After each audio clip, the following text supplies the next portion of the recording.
الشيطان الرجيم بسم الله الرحمن الرحيم ألم تر كيف فعل ربك بأصحاب الفيل ألم يجعل كيدهم في تضليل وأرسل عليهم طيرا أبابيل ترميهم بحجارة من سجيل فجعلهم كعصف مأكول صدق الله العظيم ألم تر كيف فعل ربك بأصحاب الفيل ألم تر کیا آپ نے نہیں دیکھا کیف فعل ربک باصحاب الفیل کیا معاملہ کیا تمہارے رب نے ہاتھی والوں کے ساتھ ألم يجعل كيدهم في تضليل کیا ان کی تدبیر بیکار نہیں کر دیا ان کا داؤ بیکار نہیں کر دیا وارسل علیہم طیرا ابابیل اور بھیجا ان کے اوپر پرندوں کی جماعت ترمیہم بحجارۃ من سجیل جو گراتی تھی ان کے اوپر سنگریزے پتھر کے پکے ہوئے مٹی کے پتھر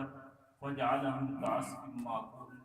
پس کر دیا ان کو کھائے ہوئے بھینس کی طرح۔ یہاں پر شاید بعد میں بات رہ جائے، بہت سارے لوگ بیان میں سنتا ہوں کہ لوگ کہتے ہیں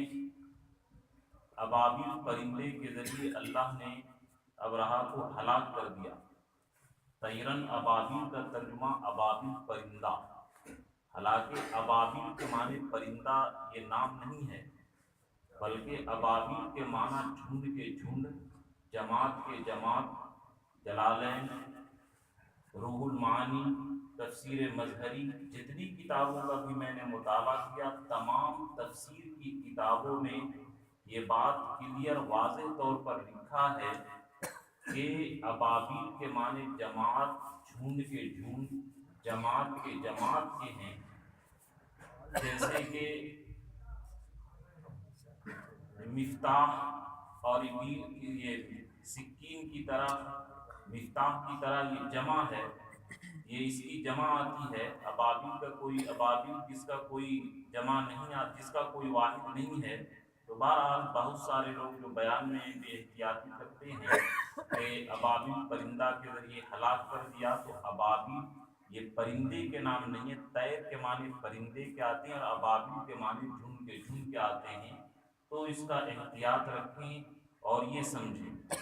اسی لیے قرآن پاک میں اللہ کے نبی فرمائے من تکلم فی القرآن بغیر علم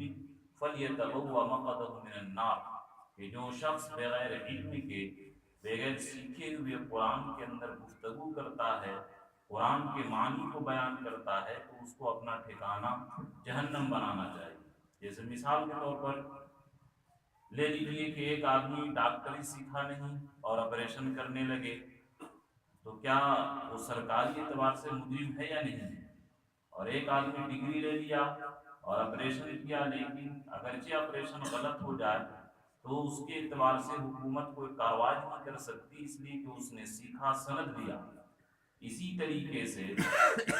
جو سیکھے ہیں علماء ماہرین سے اور انجانے میں غلطی ہو گئی تو وہ الگ چیز ہے، لیکن نبی صلی اللہ علیہ وسلم حکم دیے من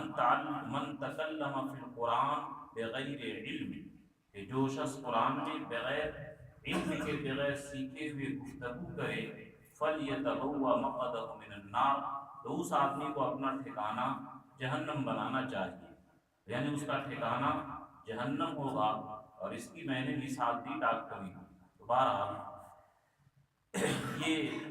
سورہ فیل، کیونکہ اس میں ہاتھی والوں کا تذکرہ ہے، اس لیے اس مناسبت سے اس کا نام سورہ فیل رکھا گیا۔ ترتیب قرأت کے اعتبار سے 105 اور ترتیب نزول کے اعتبار سے 19، رکوع 1 آیات 5، الفاظ 23 اور حروف 94۔ یہ مکی سورت ہے۔ اس میں ہاتھی والوں کا تذکرہ ہے۔ اس کا مضمون کیا ہے؟ اس سورت کا مضمون ہے کہ اے بندو اپنے آپ کو اللہ تعالیٰ کے عذاب سے بچاؤ۔ ماں قبل کی صورت میں ویل لکل کے اندر مال و دولت کی حرص اور لالچ سے بچنے کی تاکید تھی، جاؤ حشمت کہ اگر تمہیں کوئی عہدہ مل گیا تو اس کے اوپر غرور اور گھمنڈ نہ کرو، دوسرے کے عیب جوئی اور برائی نہ کرو، اور آخرت میں کامیابی کا راستہ بیان کیا گیا تھا، اور یہ بھی بیان ماں قبل میں اخروی سزا کا بیان تھا کہ اگر تم لوگ عیب جوئی کرتے ہو، دنیا کے مال پر گھمنڈ کرتے ہو، تو آخرت کے اندر تمہیں یہ سزا ہوگی، آگ میں ڈالے جاؤ گے۔ اور اس صورت میں دنیاوی سزا کا بیان ہے کہ جو اللہ کے ساتھ مقابلہ آرائی کرتا ہے تو اس کو اس طریقے سے عذاب کے اندر گرفتار ہونا پڑتا ہے۔ شان نزول کیا ہے؟ شان نزول یہ ہے کہ نجران کے اندر یہودی ذو نواس، جب عیسیٰ علیہ السلام کی دیکھیے، عیسیٰ علیہ جب تک نبی اپنے دور میں ہیں تو ان کا دین، ان کا مذہب حق ہے، وہی مسلمان ہے، لیکن اگلا نبی آئے گا تو پھر ماں قبل کا دین منسوخ ہو جائے گا، کہ موسیٰ علیہ السلام کا دین حق پر تھا لیکن عیسیٰ علیہ السلام آنے کے بعد ان کا دین ختم ہو گیا، عیسائی مذہب حق پر تھا، اور حضور صلی اللہ علیہ وسلم کے آنے کے بعد اب عیسائیت ختم ہو گئی، اب صرف اور صرف مسلمان رہیں گے اور حضور صلی اللہ علیہ وسلم کا دین رہے گا۔ تو نجران میں یہودیوں کا فرما رواں اور بادشاہ جو تھا ذو نواس، یہ لوگوں کو سزا دیا، عیسائی مذہب والے کو، جس کا تذکرہ والسماء ذات البروج والیوم الموعود قتل اصحاب الاخدود النار ذات الوقود، اس صورت کے اندر ان لوگوں کا تذکرہ ہے کہ یہ لوگ وما نقموا منهم الا ان يؤمنوا بالله العزیز الحمید، کہ یہ لوگ اس لیے سزا دیے کہ یہ لوگ اللہ پر ایمان رکھتے تھے۔ تو ان لوگوں نے کہا کہ تم بت پرستی اختیار کرو اور عیسائی مذہب کو چھوڑ دو، اور نہیں چھوڑو گے تو وہ لوگ آگ کی کھائی کھودے اور آگ کا خندق کھودے، اور اس خندق کے اندر تمام عیسائی لوگوں کو ڈال دیا اور بڑی بے رحمی کے ساتھ اس نے قتل کیا۔ جب یہ واقعہ ہوا تو حفظ کا عیسائی سلطنت اور رومی حکومت کے تعاون سے اس نے قبضہ کیا، اور یہ ذو نواس حمیر جو ہے یہ بادشاہ تھا، اس نے بھیجا ابرہہ کو، اور یہ ابرہہ یمن کا گورنر بن گیا اس کو قبضہ کر کے، اور ایک مقصد یہ بھی تھا کہ یہاں اس یمن پر قبضہ کریں اور تمام جائیداد پر اور تمام تجارت کی چیزوں پر بھی قبضہ کریں۔ اور یہ ابرہہ بڑا خبیث طبیعت کا اور بڑا لالچی تھا، شروع میں تو اطاعت کرتا تھا لیکن بعد میں اپنے بادشاہ کی بھی اطاعت نہیں کرتا تھا اور خود مختار یہ حکمراں بن گیا۔ اس نے دیکھا کہ ہماری عیسائی طاقت اتنی بڑھ گئی لیکن لوگ حج کرنے مکہ مکرمہ جاتے ہیں،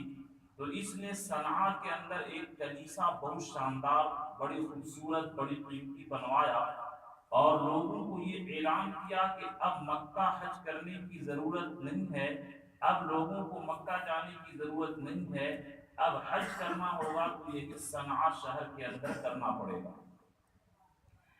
عرب کے اندر کتنے ہی جہالت کے اندر مبتلا تھے لیکن خانہ کعبہ کی محبت دل میں بیٹھی تھی۔ جب ایک آدمی کو یہ قبیلے کنعان کے معلوم ہوا، قبیلے بنی کنانہ کو، کہ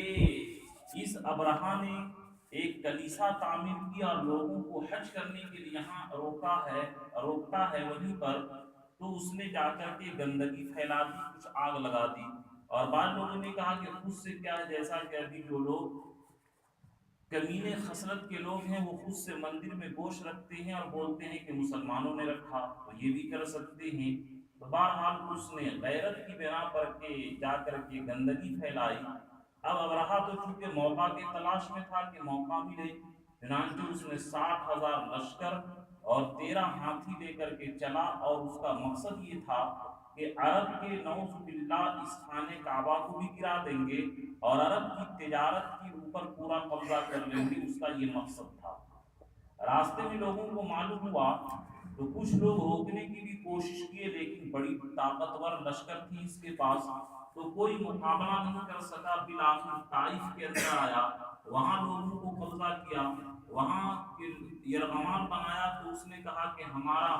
جو معبود ہے لات اور عزیٰ اس کو چھوڑ دو، اور ہم راستہ دکھائیں گے، تو چنانچہ وہ مر گیا، تو بعد میں لوگوں نے اس کے قبر پر سنگ باری یعنی پتھر برسائے۔ تو بہرحال یہ آ کر کے اور کچھ قبیلوں نے مقابلہ کیا راستہ میں، لیکن تمام کو شکست دیتے ہوئے آگے بڑھا، یہاں تک کہ اس نے حضور صلی اللہ علیہ وسلم کے دادا کا اونٹ بھی قبضہ کر لیا، 200 اور عرب کے لوگوں کا بھی۔ یہ واقعہ حضور صلی اللہ علیہ وسلم کے پیدائش کے 50 دن پہلے ہوا تھا، ابرہا کے ساتھ واقعہ، ہاتھی والوں کے ساتھ واقعہ۔ تو یہ لوگ چلتے رہے، اور جب مینا کے قریب وادی محصب جو حج کیے ہیں وہ جانتے ہیں، اسی لیے حکم ہے کہ جہاں سے گزرو تو تیزی کے ساتھ گزرو، اس لیے کہ ابرہا کا لشکر یہاں پر ہلاک ہوا تھا۔ تو ہاتھی جب وادی محصر میں پہنچا، جس کا نام محمود تھا، وہ بیٹھ جاتا، خوب اس کو ہنٹر مارا لیکن اٹھتا ہی نہیں تھا، اور دوسرے طرف رخ کرتے تو چلنے لگتا۔ بارہ ابرہا طاقت کے نشے میں تھا، اور اس کو گھمنڈ تھا کہ ہم تو اس نعوذ باللہ خانہ کعبہ کو تباہ کر کے رہیں گے۔ تو بہرحال اونٹوں کو قبضہ کر لیا، اور ابرہا نے خبر بھیجی کہ ہم مکہ والوں سے لڑائی کرنے نہیں آئے ہیں، ہم صرف خانہ کعبہ کو ڈھانے آئے ہیں، اگر یہ لوگ لڑائی نہیں کریں گے تو امن سے رہیں گے۔ لیکن اونٹ جو قبضہ کر لیے تھے، تو حضور صلی اللہ علیہ وسلم کے پاس ایلچی بھیجا ابرہا کہ جاؤ بات کرو یہ عرب کے سردار سے۔ تو گئے حضور صلی اللہ علیہ وسلم کے دادا عبد المطلب سے بات کی، تو وہ گئے بات کرنے کے لیے، تو چہرے میں وجاہت تھی۔ ابرہا دیکھ کر کے اپنے تخت سے اٹھ گیا، اور اس رات میں یہ عبد المطلب دعا کی کہ اے اللہ، یہ آپ کا گھر ہے، اور ہر گھر والا اپنے گھر کی حفاظت کرتا ہے، آپ اپنے گھر کی حفاظت کے لیے بڑی گڑ گڑا کر کے دعا کی، اور سارے بتوں سے لوگ الگ ہو گئے۔ اور اس واقعہ کے بعد 10 سال تک یا 7 سال تک لوگ بت پرستی نہیں کیے تھے۔ اس میں ایک عبرت ہم لوگ کے لیے ہے کہ ہم لوگ اللہ کے ماننے والے ہیں، پریشانی پر کیا ہم لوگ صرف اللہ کی طرف متوجہ ہوتے ہیں؟ عرب کے لوگ 360 بت رکھے تھے، لیکن پریشانی کے وقت وہ لوگ بت کے پاس نہیں گئے، اللہ کے پاس گئے۔ اب ہم لوگ کے لیے عبرت کی بات ہے کہ ہم لوگ پریشانی کے وقت میں دنیا داروں کے پاس، پولیس والوں کے پاس، دوستوں کے پاس جاتے ہیں کہ یہ پریشانی یہ پریشانی، ہم لوگ اللہ کی طرف متوجہ ہوتے یا نہیں ہوتے؟ یہ ہم لوگ کے لیے لمحے فکریہ ہے، اس لیے ہر ضرورت کے موقع پر اللہ کی طرف متوجہ ہونے کی ضرورت ہے۔ بہرحال ابرہا نے کہا کہ آپ کیا کہتے ہیں؟ تو عبد المطلب کہے کہ ہم کو ہمارا اونٹ دے دیجیے۔ تو ابرہا نے کہا کہ ہم تو بڑے عزت والے آپ کو سمجھ رہے تھے، آپ کو دیکھ کر کے تخت چھوڑ دیے، آپ کے چہرے سے جراڑ ٹپکتا ہے، اور آپ اتنی گھٹیا بات کر رہے ہیں، خانہ کعبہ کو بارے میں کچھ نہیں، اور اونٹ کے بارے میں بات کرتے ہیں۔ تو حضور صلی اللہ علیہ وسلم کے دادا جواب دیے کہ میں اونٹ کا مالک میں ہوں، اس لیے میں اپنی چیز آپ سے مانگ رہا ہوں، اور اس گھر کا مالک اللہ ہے، یہ اللہ سمجھے گا، ہمیں کیا ہے سمجھنے کی ضرورت نہیں ہے۔ دوبارہ اونٹ اس نے واپس کر دیا، اور طاقت کے نشے میں وہ بڑھتا ہوا چلا، مینا کے قریب وادی محصر میں پہنچ گیا، اور وہاں بہت کوشش کیا اونٹ کو، یہ ہاتھی کو بڑھانے کا، لیکن نہیں بڑھا۔ تو بالآخر بحر احمر کی طرف سے پرندے نکلے، جھنڈ کے جھنڈ، طیرن ابابل، جھنڈ کے جھنڈ وہ پرندے نکلے، اور ان پرندوں کے چونچ جو تھے وہ شکاری پرندوں کی طرح تھے، اور پنجے جو تھے کتے کی طرح تھے۔ لوگوں نے کہا کہ اس طریقے کا پرندہ نہ ابھی اس وقت اس سے پہلے دیکھا گیا تھا، نہ بعد میں دیکھا گیا ہے۔ تفسیر کی کتابوں میں نے یہی پڑھا۔ اور آج جو ایک میں راول قلعہ گیا تھا،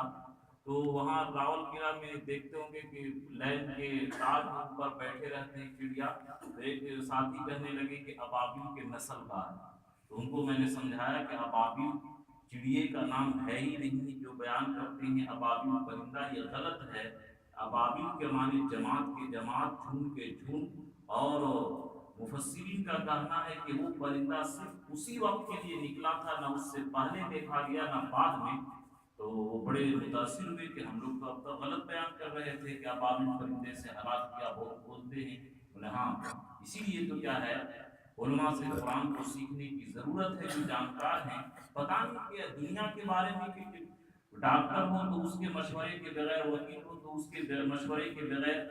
فائل نہیں کرتے، اور اس میں ان لوگوں کا محتاج سمجھتے ہیں۔ اور دین کے اندر چونکہ اس کا نقصان دنیا میں نقد ظاہر نہیں ہوتا ہے، اس لیے اپنے آپ کو لوگ کہ چند اردو کی کتابیں پڑھ لی اور اپنے آپ کو عالم سے مستغنی اور حدیث سے ڈائریکٹ کہ حدیث سے تمام شریعت کو سمجھ سکتے ہیں، یہ اسی طریقے سے گمراہی آئے گا۔ جب جنت جہاں محتاجی کی کوئی جگہ نہیں ہے، وہاں علماء حق کا وہاں بھی محتاج رہیں گے۔ تو یہ بھی نہیں کہہ رہا ہوں کہ تمام علماء صحیح، لیکن بہرحال قرآن پاک نے جو کہا ہے کہ امت کے لیے علماء ہوں گے اور کونوا مع الصادقین، سچے لوگوں کے ساتھ رہو، تو اس آیت کریمہ کے ذیل میں مفسرین نے لکھا ہے کہ قیامت تک علماء حق رہیں گے، اگرچہ ان کی تعداد کم ہو، لیکن علماء حق قیامت تک رہیں گے، اور تلاش کرنے والوں کو علماء حق جن کی رہبری میں شریعت صحیح طریقے سے سمجھ سکتا قیامت تک موجود رہیں گے۔ دوبارہ میں نے ان کو سمجھایا تو ان کے چونچ جو تھے وہ شکاری پرندے کی طرح اور پنجے کتے کی طرح تھے، اور چونچ کے اندر ایک کنکری اور پنجے کے اندر دو دو کنکری، اور نام بھی لکھا تھا جس لشکر کے اوپر گرتا تھا، جس آدمی کے اوپر ہاتھی سمیت وہ گولی کی طرح چھید کرتے ہوئے نیچے اتر پار کر جاتا تھا، اور جہاں پر وہ کنکر لگتا تھا وہ جسم سڑ جاتا تھا، گل جاتا تھا، جس کو بھی لگا سب کے سب بھاگنے لگے۔ ابرہا کا بھی برا حال ہوا کہ اس کو سینہ میں لگا، دل اس کا پھٹ گیا اور مر گیا، اور بہت سارے لوگ بھاگے، اور ایک آدمی یمن واپس گیا، اس نے جا کر کے حال بتایا کہ ہم خانہ کعبہ کو ڈھانے کے لیے گئے تھے تو یہ ہمارا حال ہوا۔ اسی لیے قرآن نے کہا الم تر کیف، کیا آپ نے دیکھا کہ ہاتھی والوں کے ساتھ اللہ نے کیا معاملہ کیا؟ دیکھنے کے ساتھ تعبیر کیا، کیونکہ اب یہ تفصیل نہیں بیان کیا، جس زمانے میں یہ قرآن نازل ہوا تھا بچے بچے کے زبان پر وہ واقعہ مشہور ہو گیا۔ جیسے مثال کے طور پر ابھی نوٹ بندی ہوئی، تو جتنے بھی اس زمانے کے بچے ہیں، بچے بچے جان رہے ہیں کہ نوٹ بندی سے کیا ہوا اور کس طریقے سے پریشانی ہوئی، اور اس میں تفصیل نہیں بیان کیا۔ قرآن پاک قصے اور کہانی کی کتاب نہیں ہے، یہ تو اصل عبرت اور موعظت اور نصیحت کے لیے ہے، اس لیے صرف اشارہ کیے۔ تو بہرحال اللہ تبارک تعالیٰ نے ان لوگوں کو یہ سجیل، اس کا سنگ کے معنی آتے ہیں پتھر کے، اور گل کے معنی آتے ہیں مٹی کے۔ ہم لوگ جب بچپن میں تھے تو گورہا اتنا بڑا مٹی کا بنا کر کے پکا کر کے اس سے گلیل سے مارتے تھے پرندے کو، تو جیسے سنگے گل یعنی پتھر کی مٹی جس کو گورہا کہتے ہیں، ہم لوگ کی زبان میں پتہ نہیں آپ لوگ کیا کہتے ہیں، تو مٹی کا اتنا بڑا گورہا بنا کر کے آگ میں پکا لیتے تھے، وہ مضبوط ہو جاتا تھا، تو وہی سنگریزے مٹی کے ان کے اوپر گرائے، اور نام بھی لکھا ہوا تھا کہ اس کے اوپر گرے گا اور یہ گولی کی طرح کام کرتا تھا، اور سارے لوگوں کو تباہ کر دیا۔ فجعلہم کعصف مأکول، اور ان کو ایسے ہلاک و برباد کر دیا جیسے کہ کھائے ہوئے بھوس، کہ جانور جب یہ بھوسا کھاتا ہے، سانی کھاتا ہے، تو کھانے کے بعد کتنا بد شکل اور کس طرح بدبودار اور کس طرح گھن آتا ہے، دیکھ کر کے صاف کرنے میں بھی گھن آتا ہے۔ اسی طرح ان ابرہا کے لشکر کو اللہ تعالیٰ نے ان معمولی پرندے کے ذریعے ہلاک و برباد کر دیا۔ یہ سورہ فیل کا یہ شان نزول ہے، اور یہ پس منظر ہے جو آپ کے سامنے میں نے اختصار کے ساتھ بیان کیا۔ الم ترى، کیا آپ نے نہیں دیکھا، حضور کو خطاب ہے، کیف فعل ربک باصحاب الفیل، کہ کیا معاملہ کیا تمہارے رب نے، آپ کے رب نے ہاتھی والوں کے ساتھ۔ ہاتھی والے کا یعنی اس میں اشارہ ہے کہ یہ لوگ اتنے کم عقل تھے، جانور تھے، ان کو عقل ہی نہیں کہ جو رب خانہ کعبہ کو بنانے والا ہے، بنوانے والا ہے، اس کو چھوڑ کر کے قبلہ یہ حج کے لیے اس کو بنائے۔ یہ کیسے پاگل لوگ تھے کہ اللہ سے مقابلہ کرنے چلے گئے تھے، تو اس لیے ان کا نام نہیں لیا، جانور والے کہا، ہاتھی والے، جانور والے، یہ بالکل یہ پاگل تھا ابرہا۔ تو اسی طرح اس زمانے کے اندر اگر کوئی اسلامی حکومت کو للکارتا ہے کہ اسلام کو ختم کر دیں گے، جیسا کہ روس والے جب سرخ آندھی چلی تھی تو نعوذ باللہ اللہ کا ایک فوٹو بنائے بوڑھے کی شکل میں، اور ایک روسی کیک مار رہا تھا کہ نعوذ باللہ اسلام کمزور ہو گیا اور اب ہم اس کو مار کر کے ختم کر دے رہے ہیں۔ تو اللہ نے روس کو کیسے ذلیل کیا، تو یہ بے عقلوں کی پہچان ہے کہ ان کو اللہ کی قدرت اور طاقت کا اندازہ نہیں، جو اس طریقے سے بات کرتے ہیں۔ اور اے نبی آپ نے دیکھا کہ کس طریقے سے کیا یہ چونکہ بچہ بچہ کے زبان پر مشہور تھا یہ واقعہ، اس لیے اس واقعہ کی تفصیلات نہیں بیان کی گئی۔ الم یجعل کیدہم فی تضلیل، کیا ان کے تدبیر کو اللہ بیکار نہیں کر دیے؟ کہ ان کی تدبیر اور ابرہہ کی سازش یہ تھی کہ جس طریقے سے افغانستان پر حملہ کرنے کے لیے خود سے ان لوگوں نے حملہ کیا جہاز کے ذریعے پنٹاگن پر، اور یہ ذمہ دار طالبان کو بنایا اور حملہ کرنا مقصد تھا افغانستان پر، یہ ان کی سازش اور ان کی یہودیوں کی عیسائیوں کی یہ سازش اور کمینگی شروع سے چلی آ رہی ہے۔ تو ان لوگوں نے جو تدبیر اختیار کی تھی کہ نعوذ باللہ خانہ کعبہ کو برباد بھی کر دیں گے اور اس مکہ کی معیشت اور تجارت پر قبضہ بھی کر لیں گے، ان کے جو مکر و فریب تھا، کیا اللہ تعالیٰ ان کے مکر و فریب کو برباد نہیں کر دیے؟ وَأَرْسَلَ عَلَيْهِمْ طَيْرًا أَبَابِيلَ، ارسلہ میں نے بھیجا، علیہم ان کے اوپر، طیرن کے معنی پرندہ اور ابابیل کے معنی جماعت۔ اس کو خاص خیال رکھیے، اگر کوئی ساتھی اس طرح بیان میں کہتا ہو کہ ابابیل پرندے سے ہلاک کیا، یہ غلط ترجمہ ہے۔ جلالین شریف کے اندر اس کا لکھا ہے جماعات، ابابیل کے معنی کیا ہے؟ جماعات، قیل لا واحد لا، کہ اس کا واحد نہیں جمع ہے، اور کہا کہ اگر اس کا واحد ہے تو ابول ہے جیسے کہ عجول کی طرح، اور ابال کی طرح، اور مفتاح کی طرح، اور ابیل ہے سکین کی طرح۔ تو بہرحال یہ طیرن ابابیل یہ صفت ہے، جیسے کرتا کیسا ہونا چاہیے؟ لال یا سفید۔ تو اسی طرح پرندے کیسے بھیجے؟ جھنڈ کے جھنڈ، جماعت کے جماعت، کہ اس طریقے سے جماعت کے جماعت کو بھیجا۔ اور ابابیل کے جو کہتے ہیں کہ یہ ابابیل کے نسل سے ہے، یہ بالکل غلط ہے۔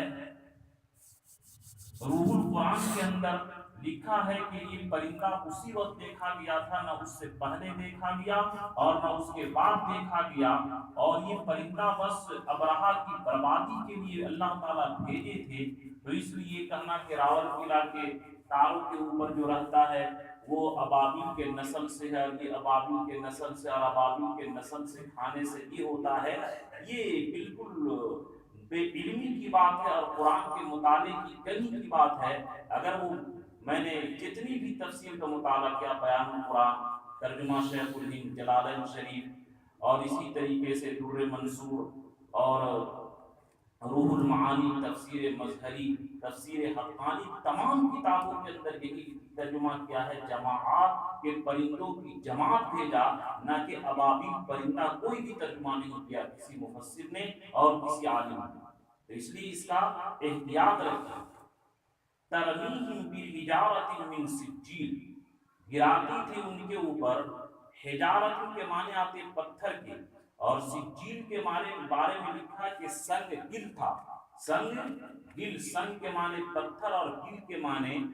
یہ معرب بولتے ہیں۔ معرب بنانے کا مطلب یہ ہوتا ہے کہ غیر عربی کو عربی بنا لینا۔ تو سنگ گل تھا، تو سجیل یعنی گورہا کے مٹی کے گورہا بنایا جائے یہ گٹے کی شکل میں، اور اس کو پکا دیا جائے، تو اتنے بڑے یعنی مسور یہ چنے کے دانہ کے برابر، بعد میں کہا مٹر کے دانہ کے برابر، بعد میں کہا کہ مینگنی کے دانہ کے برابر، اور بعض صحابہ کرام فرمائے کہ کچھ دن وہ رہا اور ہم وہ لوگ اس ابابیل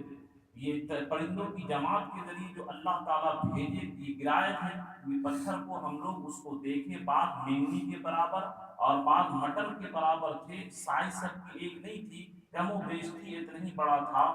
اور مینگنی کالا بھی تھا۔ اور بعد میں کہا کہ یہ پرندے جو تھے، یہ پرندے نہ نجد کے اندر دیکھے گئے اور نہ تہامہ کے اندر دیکھے گئے، سمندر یہ بحر احمر کی طرف سے یہ آیا تھا، رنگ ان کا سبز اور زرد یعنی یہ ہرا بھی تھا اور پیلا بھی تھا، چونچ پرندہ جیسا اور پنجے کتے کی طرح، اور سر جو ہے شکاری پرندے کی طرح تھا، اور چونچ کے اندر ایک ایک پتھر اور پنجہ کے اندر دو دو پتھر تھا۔ اور نوفل ابن معاویہ کہتے ہیں کہ وہ سنگریزہ مٹر کے دانہ کے برابر سیاہی مائل سرخ تھا۔ ہم نوفل ابن معاویہ کہتے ہیں کہ ہم نے اس کو دیکھا تھا۔ تو بہرحال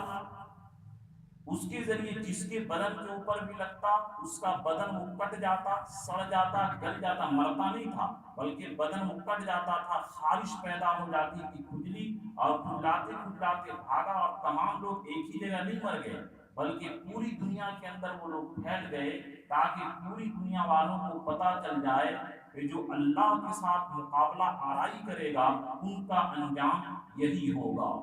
ان کے اوپر سنگ گل کے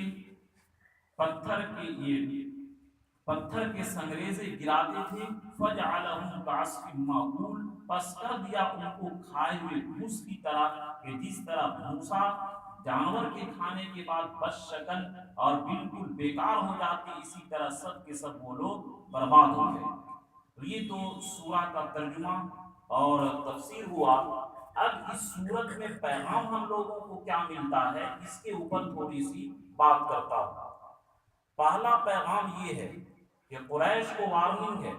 کہ اے قریش کے لوگوں، جس طریقے سے ابرہہ خانہ کعبہ کو بری نظر سے دیکھا تھا اور خانہ کعبہ کو نقصان پہنچانا چاہا تھا، لیکن جس طریقے سے ہم نے ابرہہ کو برباد کر دیا، اسی طرح اے قریش کے لوگوں، تم لوگوں کو عزت اس ہاتھی والے کی بربادی کے بعد ملی۔ تم کو تجارت کرنے سے کوئی نہیں روکتا، اگر تم لوگ میرے نبی کے ساتھ دشمنی کرو گے تو جس طرح میں نے ابرہہ کو ہلاک کیا اسی طریقے سے تم لوگوں کو بھی ہلاک کر دیں گے۔ دوسری بات، دعوت کے کام کرنے والوں کو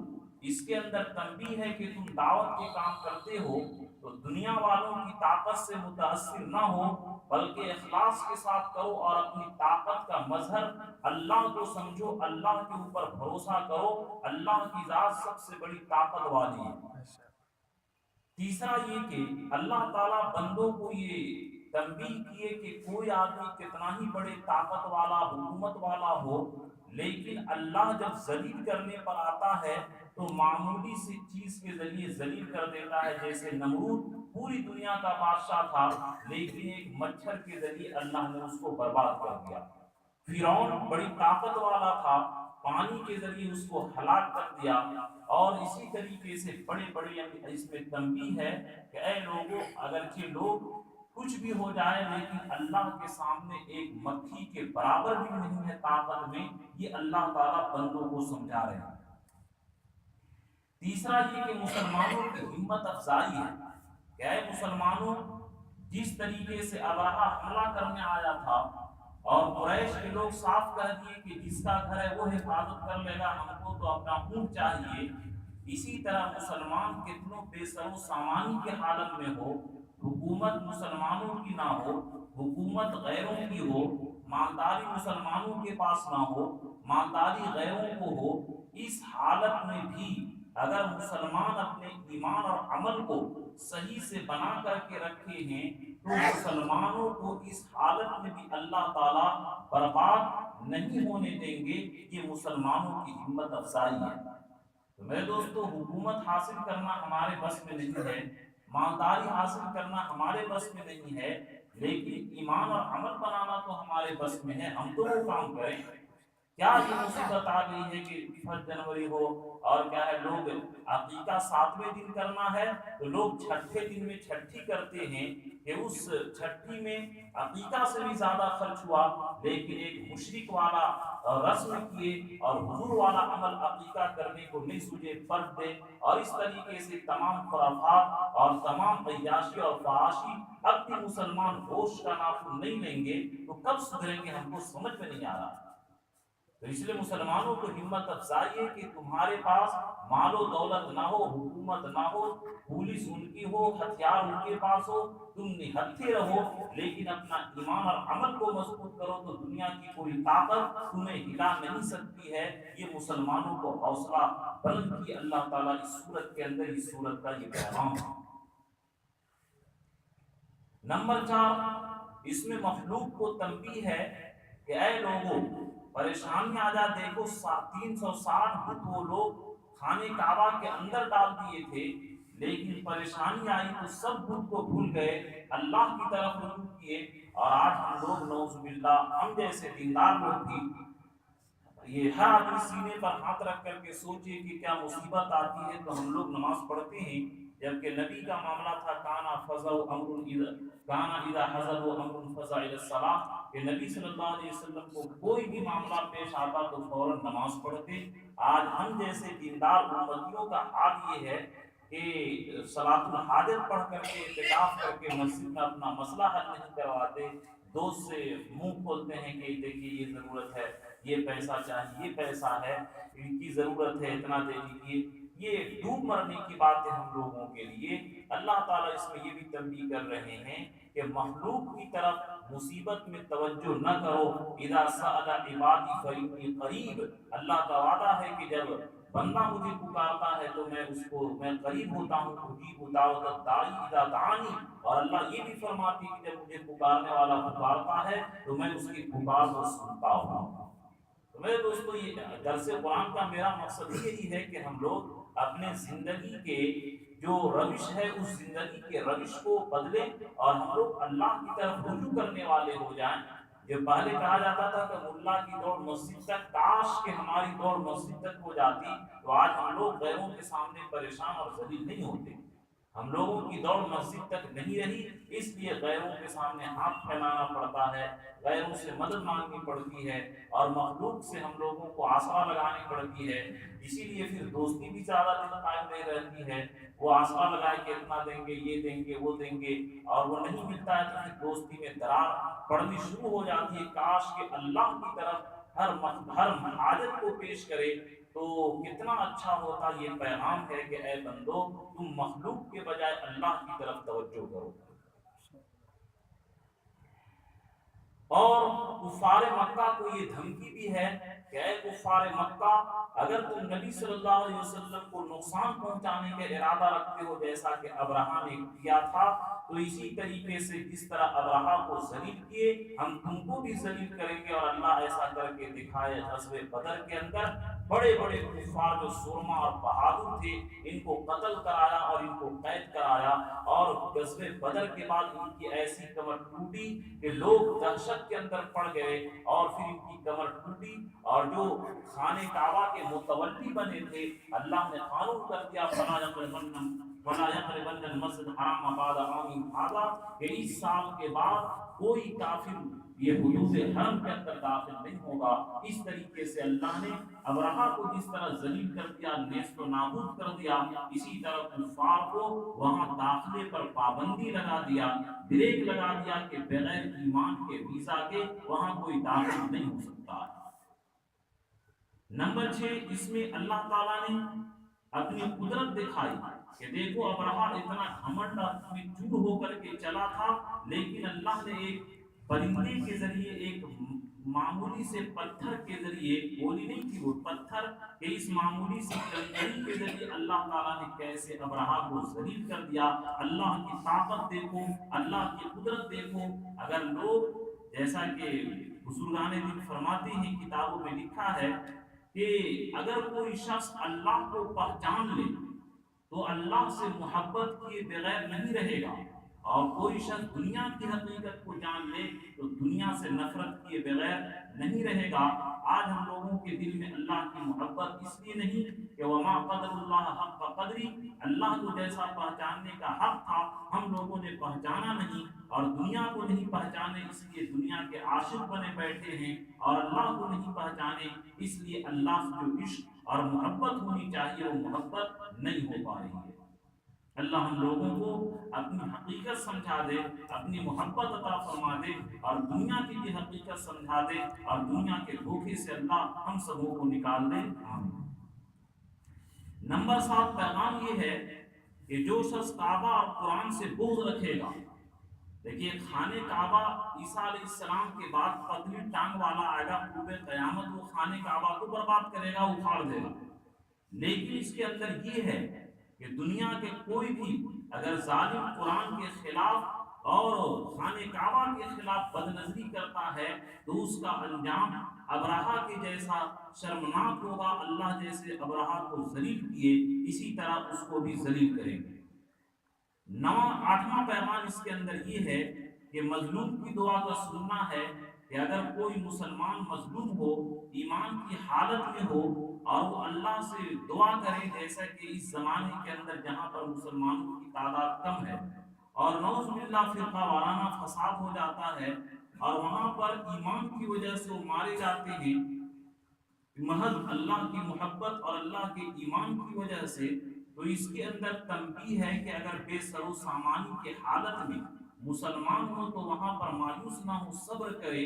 اور وہ لوگ اگر ایمان کی وجہ سے قتل کر دیے جاتے ہیں تو اولئک ثواب من عند اللہ، ان لوگوں کے لیے بڑا ثواب ہے اور اعظم درجہ، اور ایسے لوگوں کے لیے بڑے درجات ہیں، اور ان لوگوں کے گناہوں کو اللہ تعالیٰ معاف کر دیں گے۔ تو ان لوگوں کو بھی تنبیہ ہے کہ نعوذ باللہ اگر ہمارے مسلم بھائی کہیں پر تعداد میں کم ہیں اور ان کو دشمن لوگ فرقہ وارانہ فساد کے وقت قتل کرتے ہیں اور وہ صبر کر جاتے ہیں، تو ان کو بھی صبر کی تاکید ہے کہ تم ایسے حالت میں ایمان پر جم جاؤ، اور ایمان کے خاطر تم کو جان دینا پڑے تو جان دے دو، اور اس مظلومیت کے حالت میں ایمان کے لیے شہادت اختیار کر لو، تو یہی اس وقت گویا کہ تم نے اللہ کے حکم کو قبول کیا، اور اللہ تبارک تعالیٰ کے قرآن پاک میں جو بیان کیا وَمِنَ الَّذِينَ هَاجَرُوا، وہ کے بعد لوگ ہجرت کیے، وَأُخْرِجُوا من دیارہم، اور اپنے گھروں سے نکالے کیے، وَقَاتَلُوا وَقُوتِلُوا وَأُوذُوا فِي سَبِيلِي، اور میرے راستے میں تکلیف دیے گئے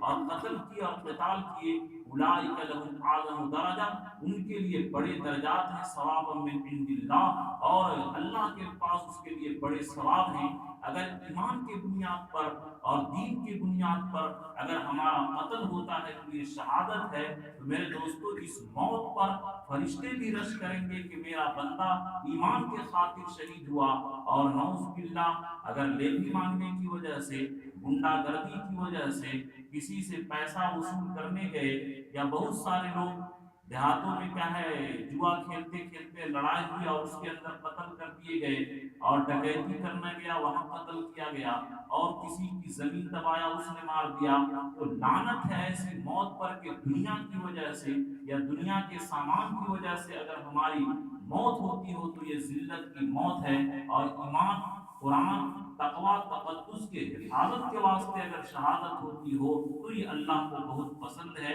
یہ چند پیغام اس سورہ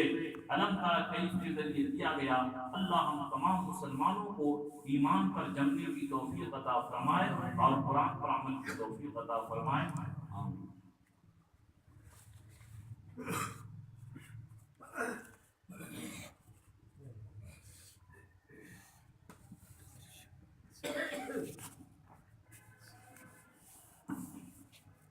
یہ